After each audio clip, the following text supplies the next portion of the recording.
تو یہ علماء اور یہ طلباء جو ہمارے درمیان ہوتے ہیں بڑے قیمتی لوگ ہیں.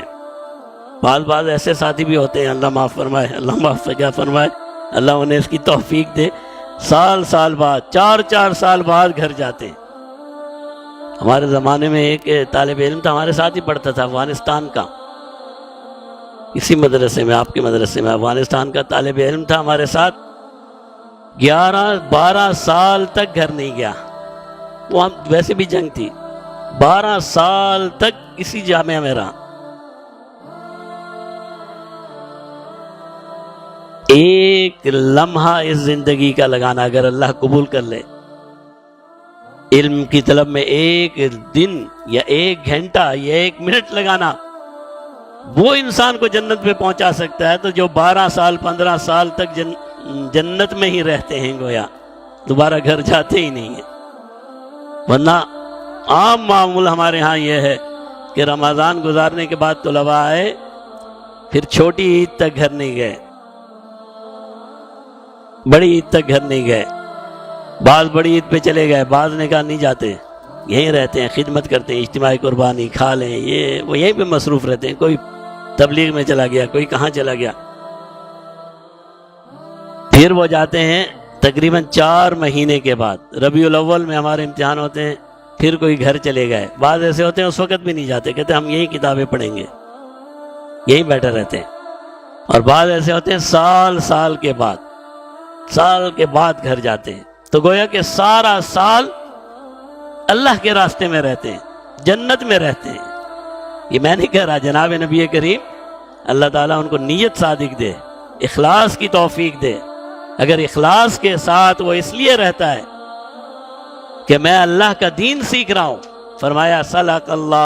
اس نے کہا جی وہ تو اس دنیا سے چلے گئے، تو آپ اگلا سوال کیا کہتے ہیں؟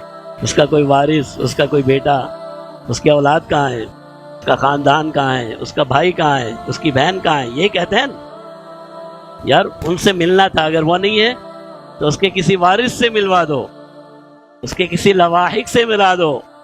تو انبیاء کے وارثین، خود پیارے محبوب فرما رہے ہیں، انبیاء کے وارثین، انبیاء کے لواحقین، جس کے ذریعے سے کسی نبی کی پہچان ہوتی ہے، وہ علم اللہ نے کسے دیا ہے؟ فرمایا علماء. علماء کو دیکھ کر انبیاء کے علوم کی یاد تازہ ہو جاتی ہے. فرمایا علماء انبیاء کے وارث ہیں. اور پھر ارشاد فرمایا بھائی تم کسی غفلت میں مت رہنا، انبیاء درہم اور دینار نہیں چھوڑ کر جاتے. علماء انبیاء کی وراثت علم ہے. انبیاء کیا چھوڑ کر جاتے ہیں؟ اللہ کے احکامات، اللہ تک پہنچنے کا راستہ، اللہ تک پہنچنے کا طریقہ. انبیاء یہ محلات، یہ بڑے بڑے خزانے چھوڑ کر نہیں جاتے. انبیاء قرآن اور حدیث کی حکمت اور فضیلتیں چھوڑ کر جاتے ہیں. فرمایا جسے اللہ نے یہ علم دے دیا فمن اخذہ اخذ بحظ وافر، اس نے علوم نبوت کا بہت بڑا حصہ حاصل کر لیا. جسے علم مل گیا، علم کون سا؟ قرآن کا اور حدیث کا.